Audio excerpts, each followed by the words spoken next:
Bom dia a todos. Hoje é dia 6 de maio de 2025. Declaro aberta a sessão da segunda Câmara Julgadora do Tribunal de Impostos e Taxas. A composição da Câmara de hoje é a composição titular, eu como presidente, Dr. Argos Gregório como vice-presidente, Daniela Rodrigues Gonçalves, Samuel de Oliveira Magro. Pela representação fiscal, Luciana Carvalho Duarte. Nós temos 3 processos em pauta, 2 inscrições para sustentação oral. Vamos iniciar, então, pelo processo da Promedon, Brasil Produtos Médicos Hospitalares Limitada. Eu sou o relator, o AIN é o 4-139-467. Está aqui para sustentar oralmente o Dr. Pedro Colarossi Jacó. Eu vou fazer um breve relatório e, assim, em seguida, eu abro a palavra ao ilustre advogado. Então, no presente caso, nós temos aqui 4 acusações fiscais neste AIN, né? No entanto, só o item 1 e o item 4 são objeto de julgamento de hoje. O item 1 é falta de pagamento do imposto de operações de saída de mercadorias tributadas omitidas ao fisco, apurada por meio de levantamento fiscal específico. E o item 4 é recebimento de mercadorias sem documentação fiscal, apurados por meio de levantamento fiscal específico.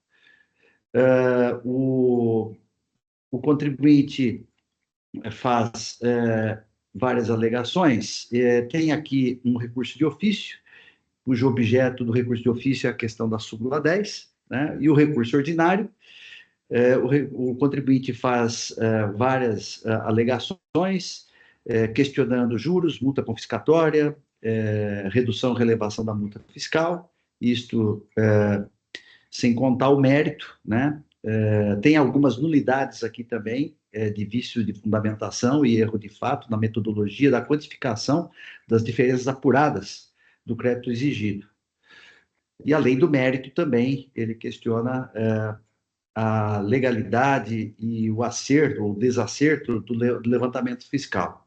Esse é o brevíssimo relatório. Eu passo, então, a palavra ao ilustre advogado, doutor Pedro, para que apresente a sua sustentação oral pelo prazo de 15 minutos. Doutor Pedro, com a palavra. Bom dia a todos.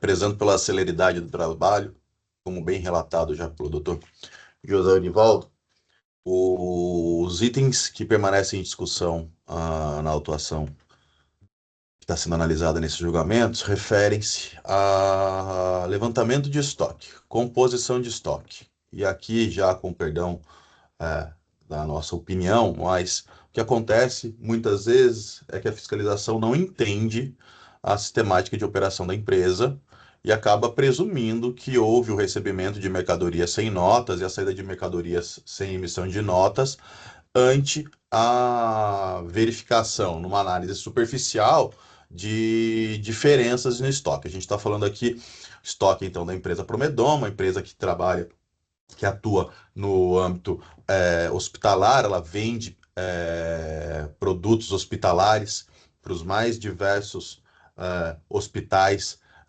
do país, e o fisco tão somente entendeu que haveria diferença nos anos de 2016 e 2017 no estoque da empresa e autuou, lavando uma autuação no valor histórico de 2 milhões de reais. Autuação essa que foi majorada ao longo do processo. Foi de 2 milhões e 200 para 2 milhões e 350. E aí aqui a gente ressalta que a autuação ela se deu no âmbito da pandemia. Essa autuação é recebida em dezembro de 19, a defesa de janeiro de 2020, no momento em que a gente estava quase tudo para fechar praticamente. E fato é que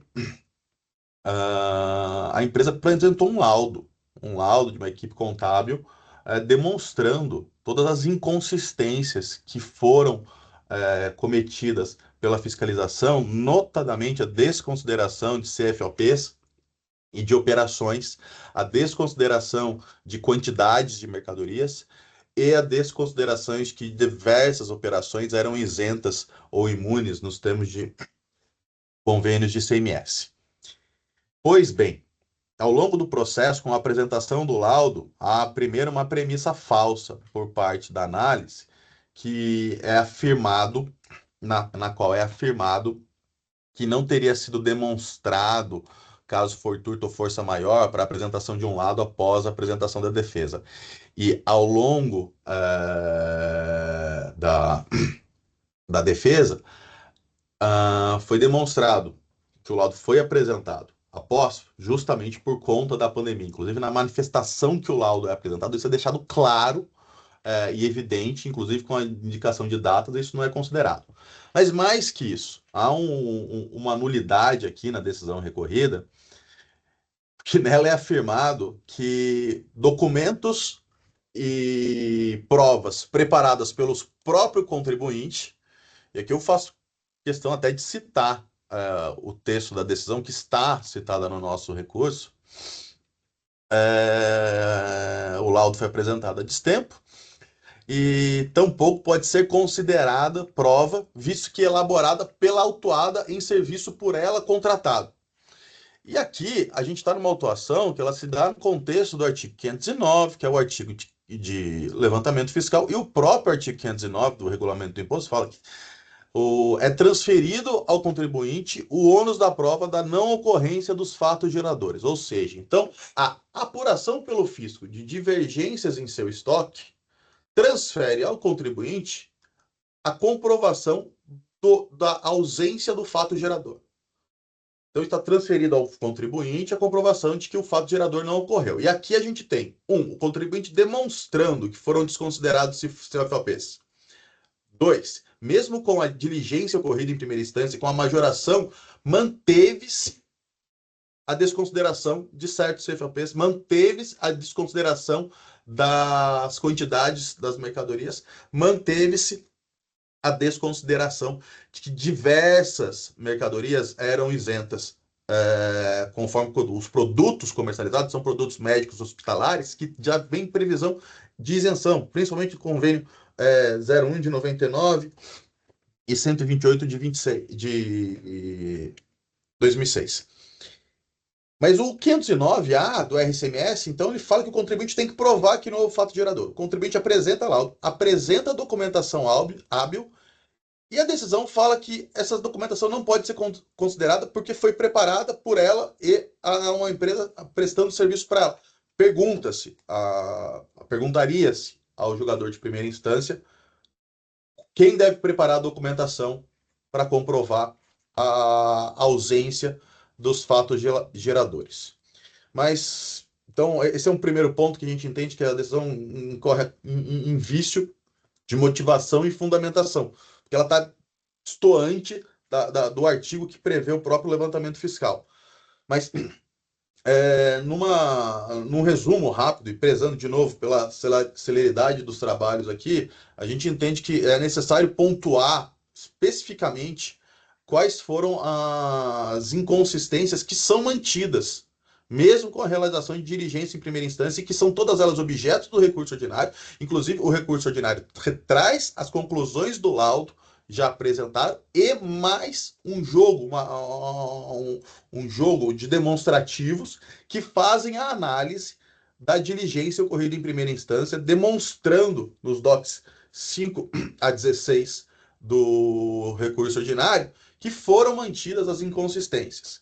Consistências essas que podem ser resumidas, por exemplo, não, eu vou exaustivamente pontuar os 7 pontos que se entende existir inconsistências.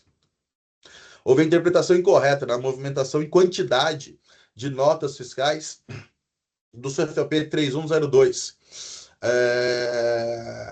que não se tratam de novas aquisições, ou seja, se entendeu a fiscalização que seriam novas aquisições e aquilo mexe no estoque distorce o estoque, fazendo com que se entenda que houve ou a entrada de mercadorias não registradas ou a saída de mercadorias sem notas.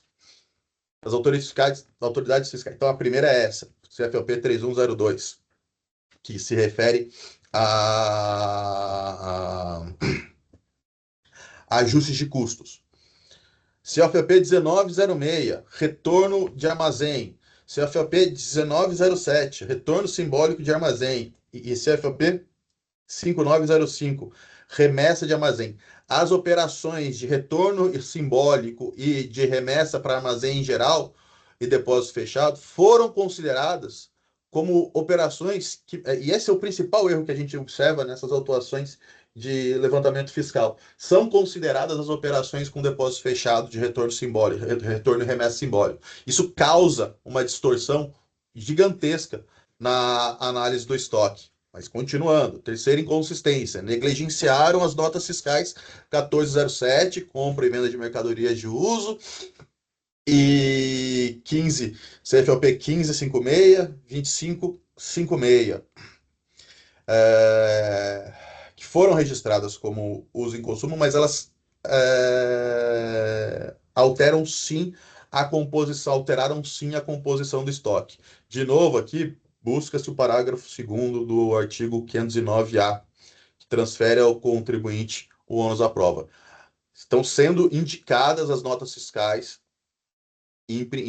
que demonstram a ausência das divergências apontadas pelo fisco na composição do seu estoque. E, em princípio, a verdade material, em respeito ao princípio da verdade material, se entende que a omissão da decisão recorrida a respeito dessas inconsistências que são comprovadas maculam a decisão por nulidade. Quarta inconsistência, CFP 3102, foram consideradas parcialmente as notas fiscais com esse CFOP. Consistência 5, deixaram de realizar a conversão adequada da unidade de medida, especialmente para o CFOP 3102, no ano de 2017. Consideraram notas fiscais de vendas de ativo imobilizado e remessas de venda de ativo imobilizado, que também distorce o levantamento que foi realizado, e consideraram NCMs divergentes daquela indicada nos documentos fiscais. Então, num resumo, num quadro que a gente traz no recurso, a gente demonstra todas essas 7 inconsistências que permanecem mesmo após a realização de diligência, apresenta os documentos que comprovam a manutenção. Também aqui cai por terra o argumento da fiscalização de que a diligência não teria sido analisada. A diligência foi analisada, ela mantém as inconsistências que já haviam sido identificadas no laudo, e elas foram analisadas e trazidas em quadro, apresentado no recurso ordinário, embasado em documentos que foram trazidos ao recurso, e por isso a gente entende que o trabalho realizado é maculado, que a decisão, por não ter enfrentado e por ter incorrido em premissas que não correspondem à realidade, para se dizer o mínimo, ela é nula, assim como o auto de infração é nulo por não ter sido considerado a correta situação fática, a correta composição do estoque da empresa, pelo fato da decisão reconhecer que o ônus da prova é do contribuinte, mas não aceitar as provas apresentadas pelo contribuinte. Salta aos olhos a contradição incorrida pela decisão, no que diz respeito se por quem deverá ser feita a prova, que não pela própria recorrente, evidenciando assim o vício da decisão. As premissas das decisões não correspondem à realidade e foram demonstradas documentalmente. O laudo técnico foi demonstrado que, em razão de um grande número, e no laudo, na manifestação que foi juntada, o laudo técnico, as folhas 1097, 1147, foi demonstrado que, em razão do grande número das operações atuadas no regime de trabalho remoto e nas medidas de restrições para evitar a disseminação do corona, então foi indicado expressamente na petição em que o laudo foi apresentado depois da defesa, em que foi feita a análise pormenorizada das operações. A situação, detalhe que o laudo é apresentado no dia 6/4/21. A gente está falando ali no ápice da pandemia. Então, é falsa a afirmação da decisão que não houve demonstração de fato a justificar a juntada desse laudo posterior. A decisão recorrida desconsidera por completo que o levantamento fiscal ele só pode ser utilizado em situações específicas, excepcionais, quando há embaraço à fiscalização, e isso não foi considerado pela decisão recorrida, já que a empresa tem condições, tem meios, tendo elaborado o laudo para demonstrar a ausência de divergências. E aí, aqui, vale a gente ponderar também que, se consideradas as operações isentas e não tributadas, a autuação cairia para cerca de 10 a 12% daquele valor que é exigido. Então, as divergências que eventualmente se mantivessem, ainda que se analisada posteriormente corretamente esse FOPS, é uma diferença imaterial daquilo que está sendo colocado. E o que a gente vê, muitas vezes, em situações como essas, de levantamento fiscal, é que as decisões são mantidas aqui no tribunal, mas quando a gente vai para o judiciário e pede perícia, o que a gente tem observado, e o número de autuações de levantamento fiscal cresceu muito, é que na hora da perícia, um perito chega e analisa as operações dos nossos clientes, e a gente tem um índice de redução, na maioria dos casos, de 90% a 95%. Aí o que sobra é imaterial, a divergência. O que a gente observa é que a fiscalização não entende a sistemática de operação dos nossos clientes e acaba por lavrando autuações em valores que são em muito superiores àquele que de fato, eventualmente, existe uma diferença material que justificaria a exigência. Fato é que se entende que está evidenciado, seja pelo laudo, seja pelos demonstrativos que foram apresentados em recurso, que houve erro de fato na metodologia da apuração da exigência fiscal, foram desconsiderados CFPs, foram desconsideradas quantidades, foram desconsideradas operações realizadas com isenção e não incidência do imposto, como já demonstrado. A decisão deixou de considerar que as operações não eram tributadas e, por esse motivo, o que se pleiteia aqui é que essa documentação seja considerada, que eventualmente, acaso se entenda que de fato existem os erros indicados na R decisão recorrida, que seja reconhecida a nulidade da decisão, ou que no mérito seja integralmente cancelada a decisão com base na demonstração de que não se poderia realizar o levantamento fiscal aqui. Subsidiariamente, que se pleiteia, no mínimo, seja reduzida a autuação conforme os demonstrativos e conforme o resultado do laudo demonstra uma redução de praticamente 90% da exigência, ou subsidiariamente que seja convertido o julgamento do presente recurso em diligência para que haja a efetiva e correta análise das inconsistências trazidas pela empresa. Me alonguei demais na minha fala, mas estou à disposição dos julgadores para qualquer dúvida ou esclarecimento. Agradeço, cumprimento o ilustre advogado pela sustentação oral, pela sua combatividade, e realmente o recurso é longo, né? São várias alegações, e eu acho que justifica aí a extensão aí da sua fala. Eu passo, então, ao meu voto. O recurso, eu vou tentar sintetizar dentro do possível, tá? O recurso de ofício, eu estou conhecendo e negando o provimento, né? A questão aqui é súmula 10, a própria representação fiscal pede o improvimento do recurso de ofício. Então, com relação ao recurso de ofício, conhecendo e negando. Com relação ao recurso ordinário, algumas questões de conhecimento, eu não estou conhecendo o recurso quanto à ilegalidade do cálculo da multa sobre o montante do crédito tributário atualizado, em razão da súmula 13. Quanto à questão da confiscatoriedade da multa fiscal, eu também não estou conhecendo, em razão do artigo 28 da Lei 13.4557. Também não conheço do pedido de redução da multa fiscal, com fundamento do artigo 527-A, diante da ausência de requerimento adequadamente fundamentado. O contribuinte apresentou requerimento absolutamente genérico, as folhas 1821.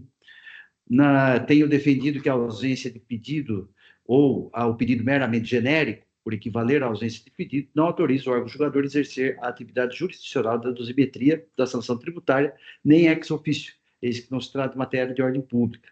A jurisprudência da Câmara Superior é farta nesse sentido, e eu cito aqui vários julgados nesse sentido.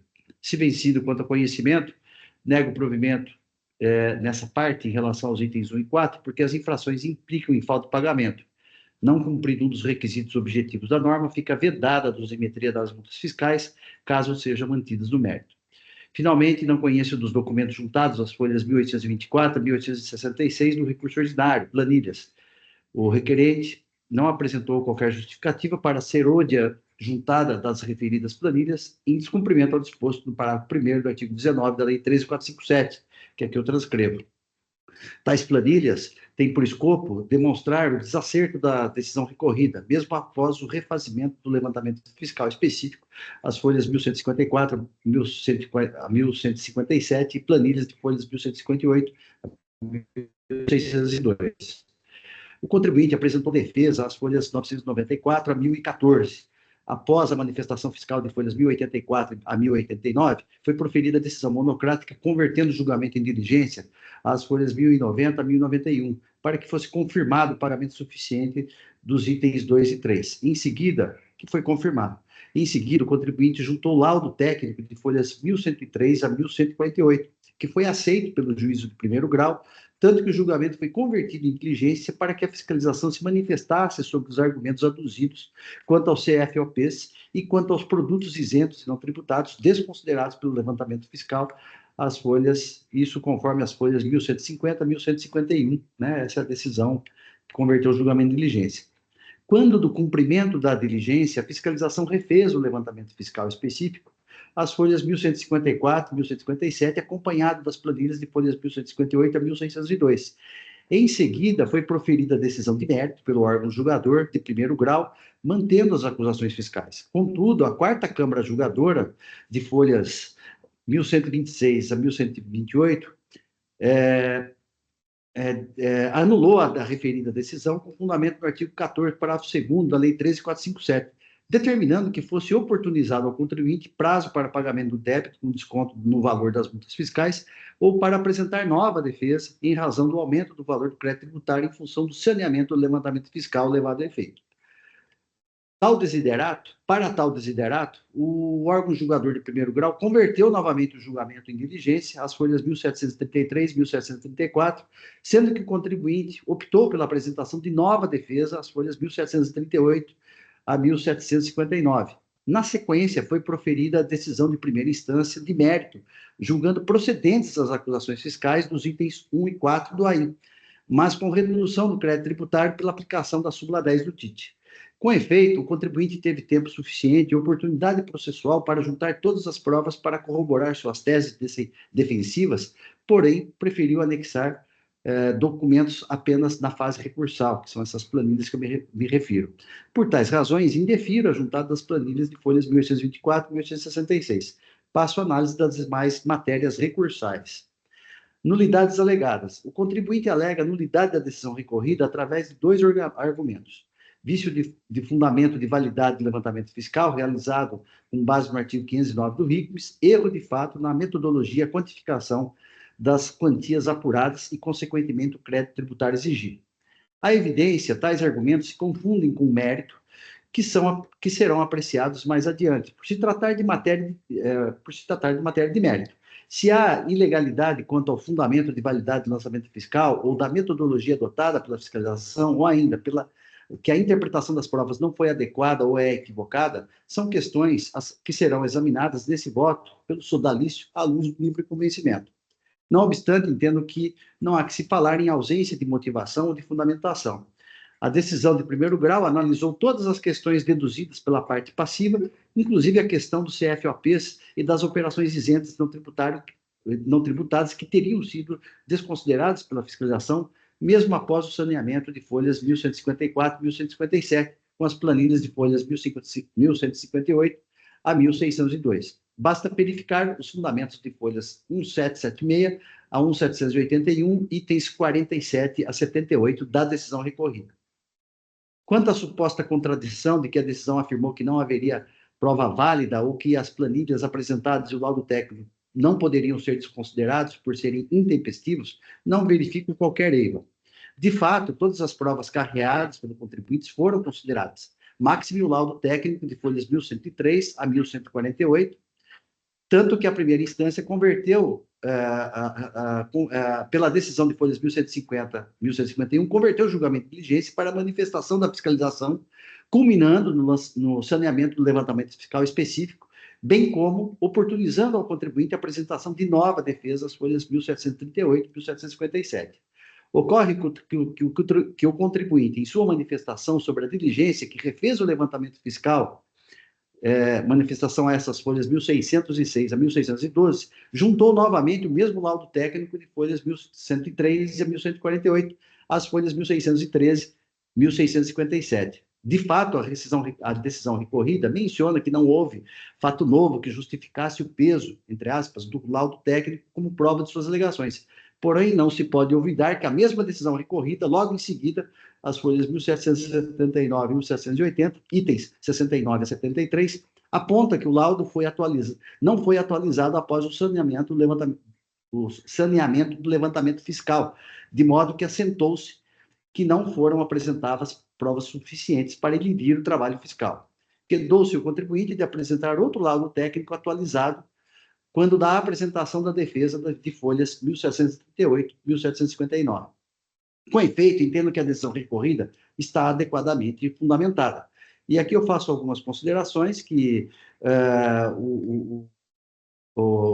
na solução da causa, a adoção de fundamento jurídico diverso disposto pela parte não é omissão, nem premissa falsa, nem julgamento essa pretita. É divergência de intelecção na solução da lide administrativa, circunstância desqualificadora da nulidade processual. Então, eu não estou reconhecendo premissa falsa nem nulidade da decisão recorrida. Indo ao mérito do recurso, anoto que o item 1 é de falta de pagamento de imposto de operações de saídas de mercadorias tributadas obtidas ao fisco, apurado por meio de levantamento fiscal específico, fundamento do artigo 509. E o item 4 do AIN é de reconhecimento de mercadorias sem documentação fiscal, apuradas por meio de levantamento fiscal, também com fundamento no artigo 509. A decisão de primeiro grau foi pela manutenção das acusações fiscais, diante da correta aplicação do artigo 509 do RICMES e da metodologia adotada para a apuração do crédito tributado, haja vista as provas dos autos. Recorre o contribuinte alegando que há vício no fundamento de validade para a adoção do levantamento fiscal específico dos itens 1 e 4, erro de metodologia utilizada e na quantificação das diferenças apuradas, dado que foram consideradas CFOPs, produtos isentos não tributados, que não têm incidência de ICMS, porque somente é possível a correta conciliação de estoques pela quantidade de mercadorias comercializadas, considerando-se o tipo de embalagem, tendo em vista o laudo técnico e demais provas. O recorrente aponta 7 inconsistências no refazimento do levantamento fiscal, conforme explanado as folhas 1880 a 1884. A representação fiscal, pelas contrarrazões de folhas 1874 a 1887, pede o improvimento do apelo do particular, ressaltando a correção da decisão recorrida. Observo que todas as alegações do recorrente, questionando o fundamento de validade do levantamento fiscal, metodologia e inconsistência no quantum apurado, são comuns para ambas as acusações fiscais, objeto do recurso, de modo que as questões postas serão apreciadas em conjunto. Com efeito, a motivação dos lançamentos fiscais estão devidamente lastreados em provas. O presente auto de infração foi instruído com os seguintes documentos fiscais que aqui eu relaciono, desde folhas 9 até 1602. De outra parte, o fundamento legal atende ao disposto no artigo 5º, inciso 5º, artigo 34 da Lei 13.457. As infrações dos itens 1 a 4 do AIN estão calcadas nos artigos 58, 87 e 203 do RICMES, respectivamente, conforme os fatos descritos no AIN exordial. Jungido à questão da motivação e fundamento para a lavratura do AIN, com base no levantamento fiscal específico, se infere dos autos que é incontrovérsia que os ilícitos tributários perpetrados decorrem de operações tributadas omitidas ao fisco, cujo fato não é impugnado ou negado pela parte passiva, artigo 20, incisos 1 e 2 da Lei 13.457. A irresignação do recorrente é por outros fatores e fundamentos que foram devidamente enfrentados pela decisão recorrida. Destaque a omissão de operações tributadas é infração grave que justifica o levantamento fiscal específico, na medida em que os registros fiscais do contribuinte, em que a fiscalização teve acesso, não poderiam ser considerados por óbvia razão, ou seja, justamente porque as operações não constavam de sua escrituração. Logo, a hipótese de omissão de operações tributadas ao fisco encontra supedâneo no artigo 148 do CTN. A circulação de mercadorias deve estar amparada por documentação fiscal idônea, artigo 59. Deve ser emitida nota fiscal de saída de mercadorias no termo do artigo 125 do RICMS, e o estoque deve constar do livro de registro de inventário, artigo 221 do RICMS. Destarte, verificada a circulação de mercadorias sem observância das normas de regência à margem da escrituração fiscal, cabível o levantamento fiscal para apuração do crédito tributário. As informações obtidas pelo fisco são confiáveis, suficientes e idôneas para a configuração das infrações, pois partiram dos livros fiscais, EDF, notas fiscais e demais elementos, a partir dos quais foram constatadas discrepâncias, concluindo-se, após o levantamento fiscal, que houve insuficiência de estoque para suportar saídas, item 1, e o recebimento de mercadorias, item 4, justificando plenamente o levantamento fiscal. Trago à colação importante trecho do relatório circunstanciado de folhas 10, que bem esclarece os motivos e as conclusões do levantamento fiscal. E aqui eu transcrevo trechos do levantamento fiscal que sublinho para destacar o quanto eu estou sintetizando aqui. Nessas condições, entendo que a fiscalização fiscal se desincumbiu do ônus probatório, não havendo necessidade de outros elementos para apurar a infração fiscal apontada. Aqui depois eu cito, com supedâneo nisso, o artigo 18 da Lei 13.457, artigo 74 da Lei 63.74/89, e artigo 59, 59A do RICMS, que todos eles eu transcrevo. Então, eu estou aqui, então, em seguida, dizendo que, pela intelecção dos dispositivos legais supracitados, caem por terra os argumentos do contribuinte, no sentido de que o levantamento fiscal na espécie é ilegal. Os elementos a serem considerados pela fiscalização para fins de levantamento fiscal não está restrito ao exame de estoque inicial e final, uma vez que a norma acima citada não é taxativa, mas sim exemplificativa. Destarte, o fisco pode se valer de outros elementos lícitos para apurar a prática de infrações fiscais quando as declarações do contribuinte não merecem fé ou como ocorre no presente caso. As circunstâncias na espécie autorizam que o fisco se utilize de prova indiciária para embasar as acusações fiscais, já que as operações confessadamente foram omitidas e sem embasamento em documentos fiscais. O contribuinte poderia, tanto durante a ação fiscal quanto por ocasião de sua defesa, dentro do contencioso administrativo tributário, fazer prova de suas alegações, mas os elementos trazidos para contrapor o trabalho fiscal é plenamente insuficiente. Não se pode perder de vista o disposto no artigo 148 do Código Tributário Nacional, que fala sobre o arbitramento, né?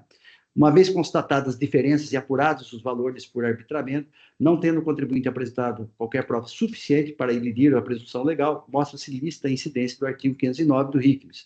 Quanto à metodologia dos critérios para o levantamento fiscal, entendo que foram adotados procedimentos corretos e razoáveis, estoque final, inicial, final, para apurar as diferenças. Com relação às mercadorias isentas e não tributadas, os argumentos do recorrente não têm consistência jurídica, pois foi correto o procedimento da fiscalização por força do parágrafo 3º do artigo 509 do RICMS. Os COFAPs também foram considerados pela fiscalização, tanto que houve refazimento do levantamento fiscal específico para sanear os lançamentos fiscais de folhas 1154, 1157 e planilhas de folhas 1158 e 1602.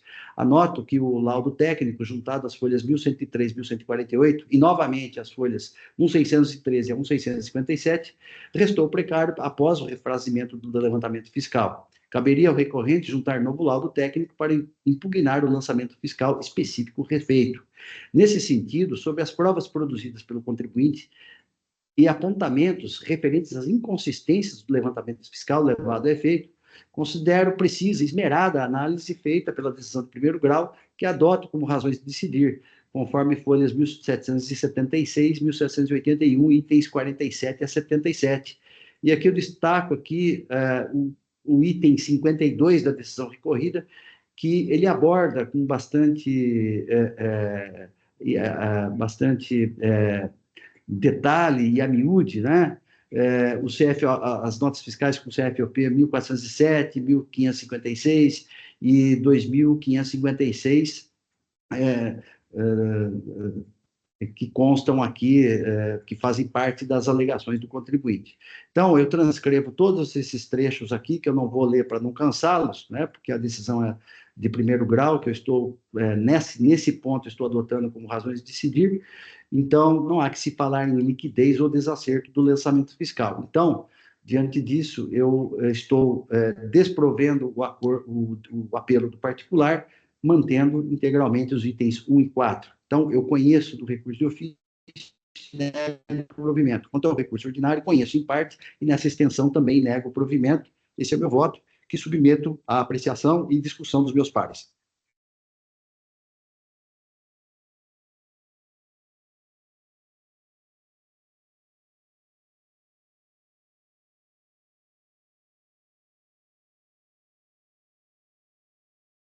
Eu só detectei aqui um erro de digitação, que eu vou só fazer a correção. Um minutinho só, já.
Já corrigi.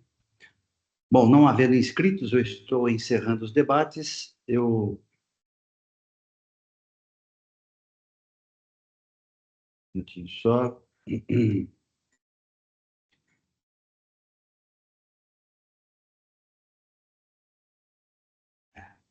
Agora, eu estou encerrando os debates. Eu peço que os senhores juízes confirmem presença para quórum de votação.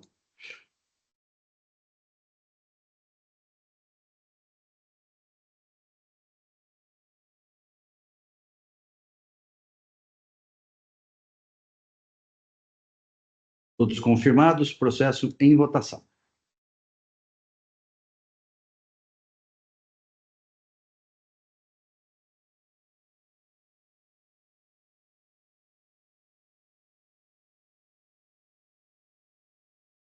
Votação encerrada, proclamo o resultado do julgamento, recurso ordinário conhecido em parte e, nessa extensão, não provido, recurso de ofício conhecido e negado provimento à unanimidade.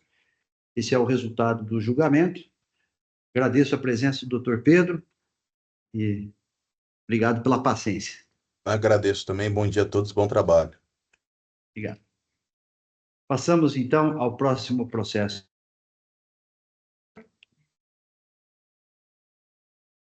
Próximo processo da pauta, Ossis Medical Comércio, Importação e Exportação S.A. O AIN é o 5035337.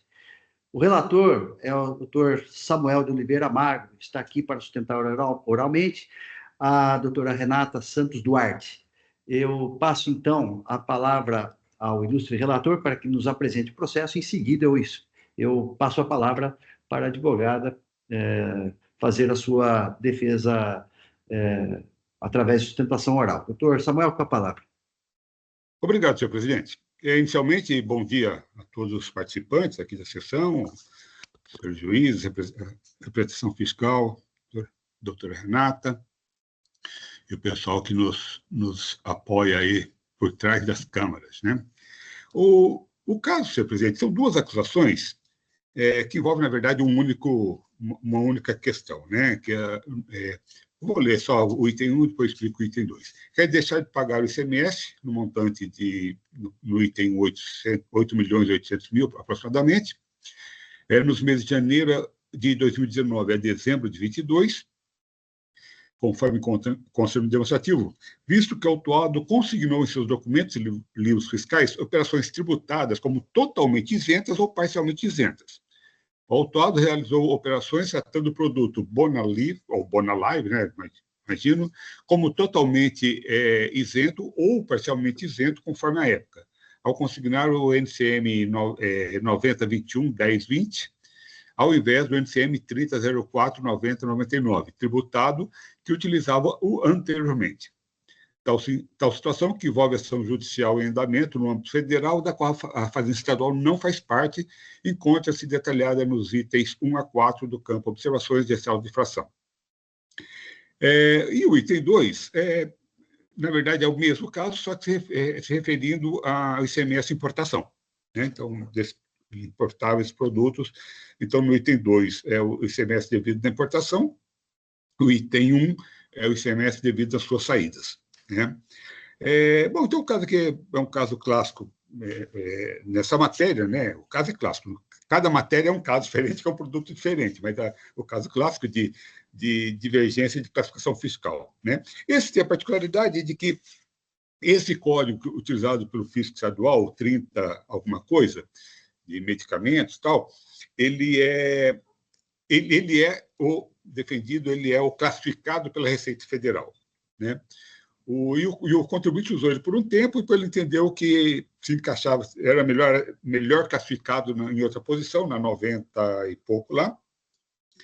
E então ele entrou na Justiça contra a Receita Federal para que ela pudesse classificar as suas importações nesse código, 90 e pouco. Obteve um provimento liminar para isso, né? E penso que a doutora Renata vai colocar aqui, também, em primeira instância, ele conseguiu esse provimento.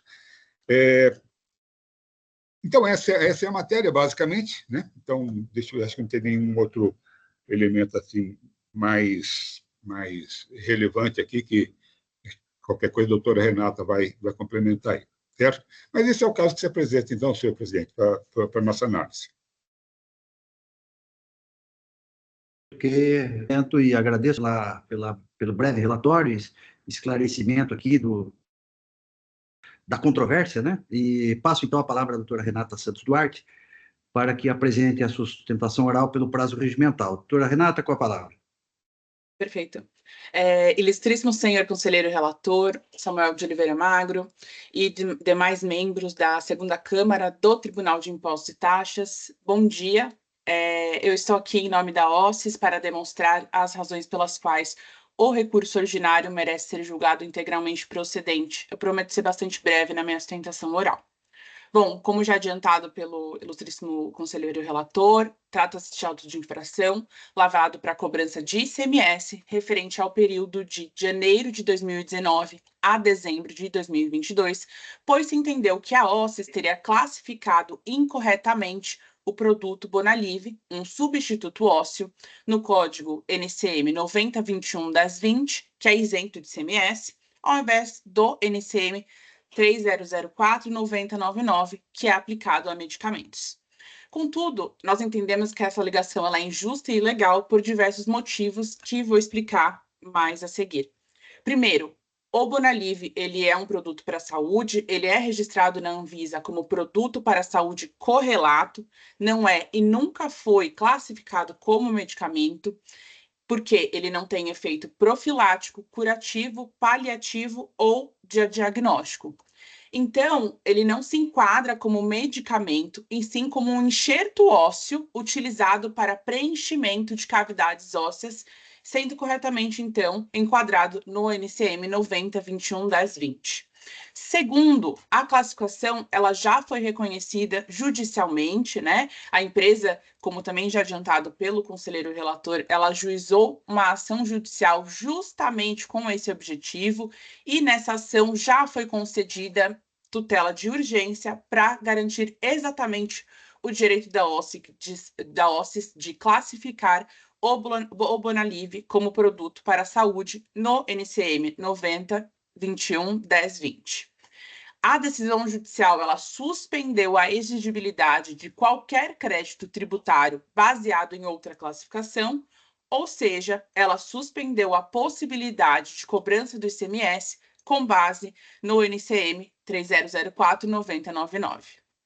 E o terceiro ponto bastante importante é que existe laudo judicial, né, laudo pericial, produzido nos autos dessa ação judicial, que confirma que o produto Bonalive ele não é um medicamento. Ele é, então, um substituto ósseo derivado de um vidro bioativo usado exclusivamente em contexto cirúrgico.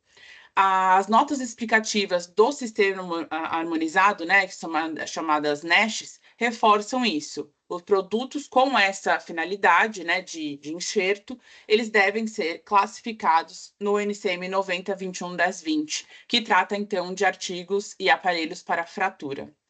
Mesmo diante de todo esse contexto, a DTJ ela manteve a autuação, ignorando, portanto, a ação judicial vigente, né, a decisão que a gente tem.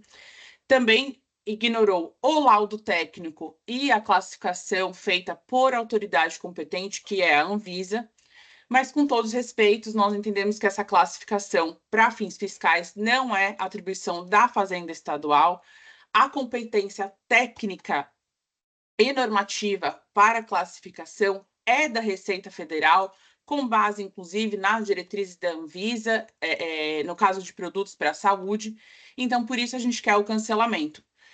O que é muito importante a gente considerar aqui é a respeito que a decisão judicial, ela é importante que se suspenda esse processo administrativo por conta dessa decisão judicial.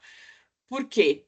A decisão de primeira instância, né, ela negou essa suspensão do processo aqui no TIT, afirmando que a ação judicial teria feito apenas contra a União, mas isso não é o correto, porque o Código de Processo Civil, no artigo 313, inciso 5, a linha A, ele prevê expressamente que um processo ele deve ser suspenso quando há outra ação em curso, cujo desfecho possa influenciar diretamente na controvérsia. Neste caso, o processo judicial ele trata exatamente do principal ponto aqui, que é a classificação fiscal do produto, e a decisão que vai ser proferida e confirmada pelo Tribunal Federal, ela obriga tanto a Receita Federal, quanto a Secretaria da Fazenda de São Paulo, quanto qualquer outro órgão a classificar o produto como for decidido naquela ação. Então, seria muito importante que a gente suspenda o curso deste processo aqui no TIT. Caso contrário, a gente vai ter decisão conflitante e uma insegurança jurídica. A suspensão do processo, ela vai evitar gastos desnecessários, com eventuais cobranças indevidas, e vai proteger o erário estadual, e que tudo isso está plenamente alinhado com os princípios da economia processual, celeridade e boa-fé. Outra questão que é muito importante também é quanto à suspensão da exigibilidade do crédito tributário objeto deste auto de infração. Porque não faz nenhum sentido entender que eventuais efeitos da decisão judicial vai ser aplicável apenas à Fazenda Nacional. Como eu já disse, a decisão que for tida naquele processo será aplicada aqui. E não faria sentido nenhum penalizar a empresa por estar seguindo uma decisão judicial. A gente tem, então, uma liminar vigente, nós estamos seguindo essa liminar vigente, então penalizar o contribuinte simplesmente por estar seguindo essa liminar também não faz qualquer sentido. Em relação ao mérito, é importante dizer e reforçar que a Anvisa é o órgão competente para classificar o produto, e a Anvisa já afirmou que o Bonalive não é um medicamento, e sim um enxerto ósseo. Pela própria finalidade do produto também, ele se encaixa perfeitamente na descrição do NCM 90.21.10.20, que trata de artigos e aparelhos para fratura. Inclusive, existem fotos nos autos que mostram como se fossem fragmentos, vidrinhos que são usados como enxerto. E terceiro, que acho que é o ponto mais importante que a gente tem aqui, é que a gente tem um laudo judicial que corrobora toda essa questão que eu expus e reforça que não há qualquer razão para a autuação. Por fim, de forma subsidiária, caso ainda se entenda pela manutenção do auto de infração, a gente pede que se reconheça o caráter abusivo e confiscatório das multas que foram aplicadas. A respeito disso, o STF já pacificou o entendimento que multa superior a 30% elas são desproporcionais, especialmente quando o contribuinte atua respaldado por decisão judicial e parecer técnico, como aqui. Então, essas são as nossas razões pela qual a gente, primeiro, quer a nulidade da decisão ou, subsidiariamente, a suspensão do processo até o julgamento do processo judicial correlato, ou ainda o cancelamento integral do auto de infração pela correta classificação fiscal. Agradeço e estou à disposição para qualquer questionamento. Muito obrigada. Cumprimento a doutora Renata Santos Duarte pela explanação objetiva e bem clara dos argumentos que envolve aí o presente recurso. Doutor Samuel? Obrigado, senhor presidente.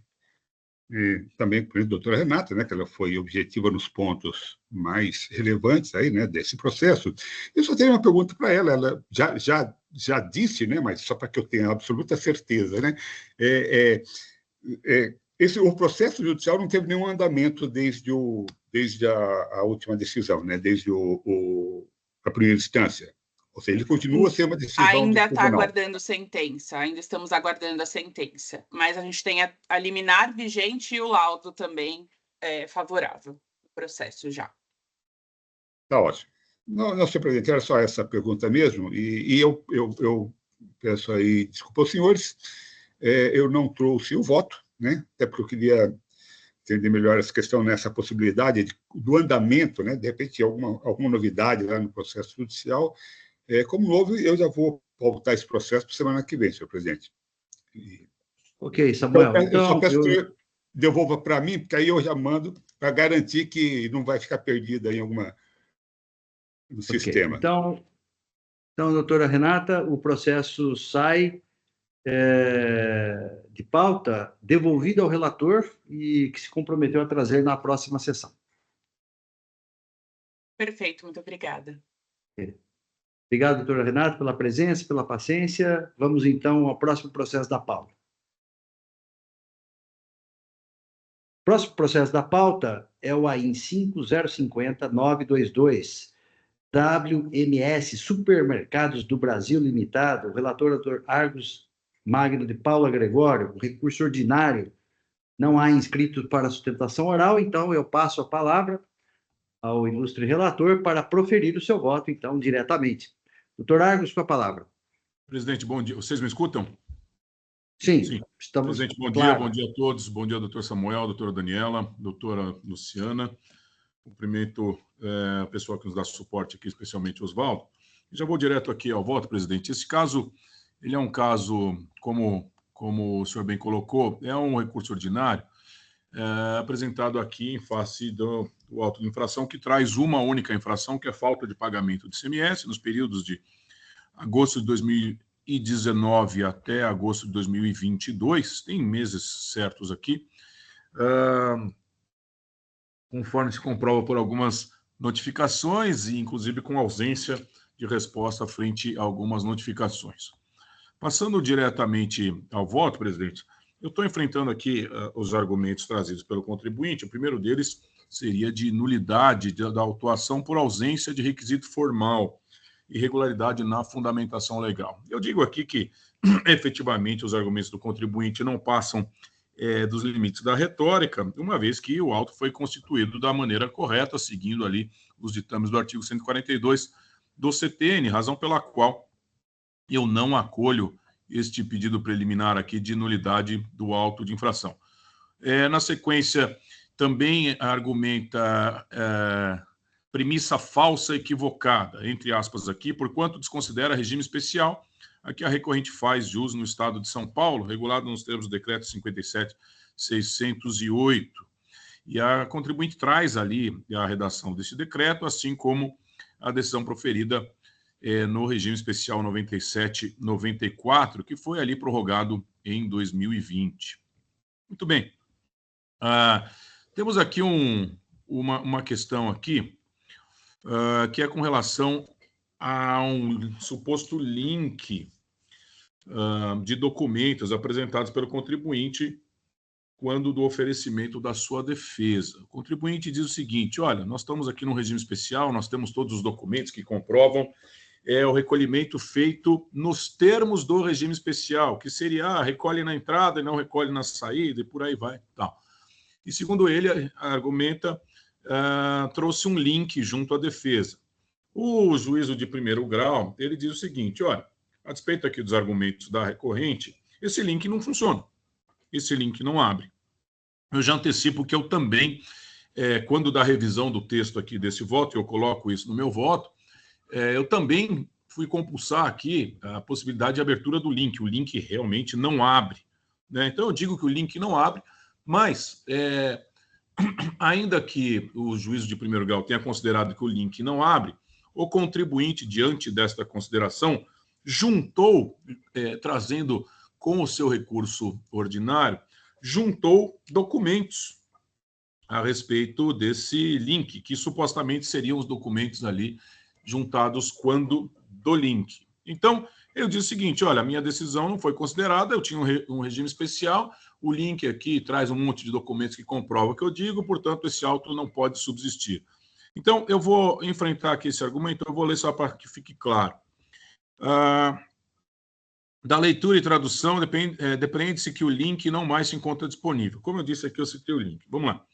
Todavia, dada a afirmação em relação ao seu conteúdo, o qual conteria a tabela indicativa dos produtos da recorrente de seu enquadramento tributário, diga-se, amparado pelo Decreto 57.608, eis que bebidas alcoólicas descritas no NCM 22060090, entendo como mais que necessário o exame de tais informações, para que se afira com maior segurança estará recorrente à época das operações albergada pelas determinações do regime especial. A despeito do retromencionado não funcionamento do link fornecido pela recorrente, observe que a mesma trouxe aos presentes autos, desta vez em versão PDF, tais documentos referidos desde a apresentação de sua defesa, e assim o fez quando do protocolo de sua peça ordinária. Sou convicto aqui de busca da verdade material, tá bom, tal, mas coloco aqui. Nos presentes autos, igualmente entendeu a representação fiscal, quando da elaboração de seu parecer, no qual se determinou a realização de diligência dirigida ao autor do feito justamente para que se apurasse a existência do tal regime especial, se o mesmo é válido, estaria vigente à época das operações, e qual o efeito do regime especial nas operações a que se refere o presente aí. Então, sabendo desse link, sabendo do regime especial, a representação fiscal, muito bem pontuando, determinou aí a diligência para que o autor do feito se manifestasse sobre o regime e os seus efeitos. Tendo sido a mesma atendida conforme a manifestação de folhas 859, entendo que as considerações lá existentes, notadamente as identificadas como C e 2, são fortes o bastante a afastar as pretensões da recorrente, negando provimento ao quanto por ela solicitado. Trago à colação integral teor dos itens aqui referidos. Eu vou só destacar aqui esses dois itens para ficar muito claro para os colegas. A notificação tal determina que o autuado apresente recolhimento de ICMS devido por ST referente às operações objetos do presente AIM, acompanhado dos respectivos cálculos, tendo sido destacado ainda tratar-se de bebidas indevidamente classificadas, na NCM 22060090, quando correta é 22089000, por conterem destilados na sua composição, como amplamente comprovado. Essa notificação não foi respondida. E a segunda consideração destacada aqui, considerando que o regime especial em foco atribui ao autuado a responsabilidade pelo recolhimento do ICMS-ST, devido nas operações interestaduais o referido imposto, quando devido, seja apurado no momento das saídas das mercadorias do seu estabelecimento, sua existência do regime especial em nada altera o crédito tributário constituído pelo presente AIM, uma vez que não foram comprovados seu recolhimento e que a alíquota utilizada foi 25%, como determinado no inciso 2 do artigo 55 do regulamento. A leitura das informações prestadas pela UFR autuante é inequívoca quanto à imprestabilidade dos termos do regime especial atribuído à recorrente em relação à infração descrita no presente AIM, seja 1, pela inércia da recorrente em atender o quanto solicitado junto à notificação número tal. Como também, 2, pela ausência de comprovação do recolhimento de ICMS-ST devido, e 3, pela incorreção da alíquota efetivamente utilizada. Em complemento, incorporo as minhas razões, o quanto afirmado pela representação fiscal no seu parecer. Cito aqui mais razões da representação fiscal. Concluo. Nem se mostra necessária a realização de nova diligência, solicitadas as folhas 686, tampouco se verificou correta a aplicação do NCM 2206-0090, feita pelo contribuinte, o que afasta os argumentos trazidos às folhas tais de seu apelo. É como entendo. Por uma ou por todas as razões acima, dada a clareza do quanto exposto e a robustez do seu conteúdo, o qual infirma o quanto alegado pela recorrente, é de mistério não acolhimento de suas pretensões. Em tempo. Em relação ao quanto argumentado junto ao tópico denominado da ilegalidade do termo inicial usado para o cômputo da correção monetária da multa. Então, aqui o contribuinte se insurge quanto à multa. Estou dizendo aqui que as razões não merecem sequer ser conhecidas, porque está trazendo aqui matéria que contraria a súmula do TIT. Finalmente, a respeito dos juros e da correção monetária, cujos argumentos foram iniciados às folhas 691, entendo igualmente os mesmos não mereçam sequer ser conhecidos. Pondero. Dependendo da leitura do DDF de folhas 2 a 6, que os fatos geradores constantes do presente AIM, agosto de 2019 a agosto de 2022, se deram após a vigência da Lei Estadual 16.497, razão pela qual já foi aplicada a Selic, diga-se, mandatória a partir de 1/11 de 2017, nos modos do artigo 7º do Decreto Bandeirante 62761 de 17. O pedido da recorrente esvazia-se por si mesmo, não merecendo sequer conhecimento. Ela pede Selic, mas já é Selic.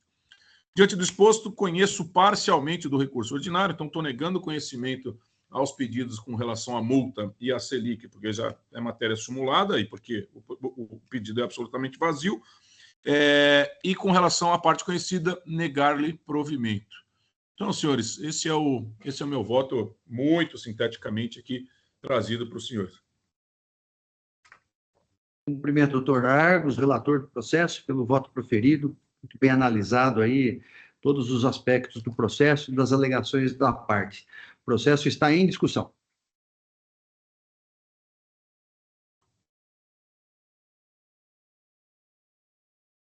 Bem, não havendo inscritos, eu estou encerrando os debates.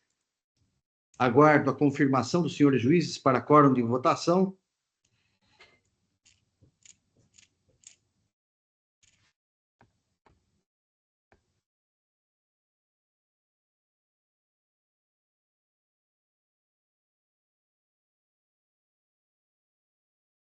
Todos confirmados, processo em votação.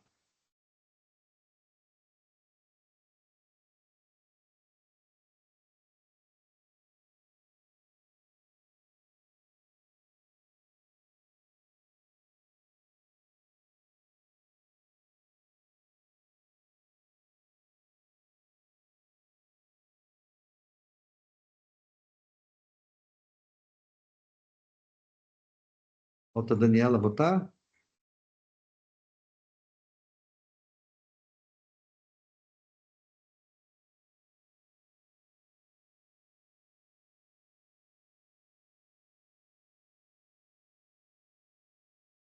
Votação encerrada. Oi? Proclamo... Pois não? Oi? Ah, eu achei que alguém tivesse falado alguma coisa. Não, Não fui eu perguntando se foi, porque... ah, foi. Não, todos votaram aqui. Proclamo, então, o resultado do julgamento. Recurso ordinário, conhecido em parte e não provido na parte conhecida. Nos termos do voto do ilustre relator, a unanimidade.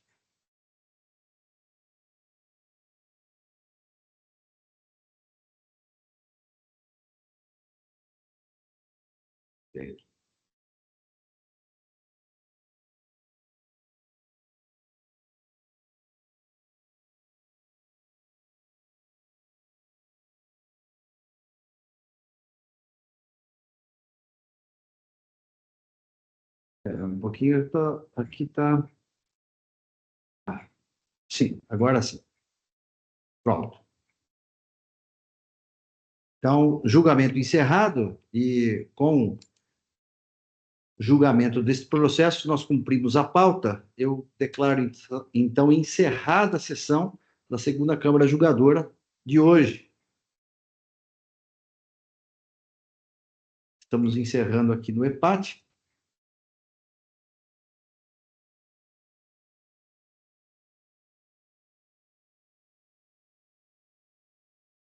Muito bem. Já está encerrado aqui, então. Pelo menos consta aqui para mim o encerramento aqui da... Está encerrado aqui, a ata também já está em ordem. Então, eu peço que o Oswaldo, então, encerre a nossa gravação de hoje e agradecendo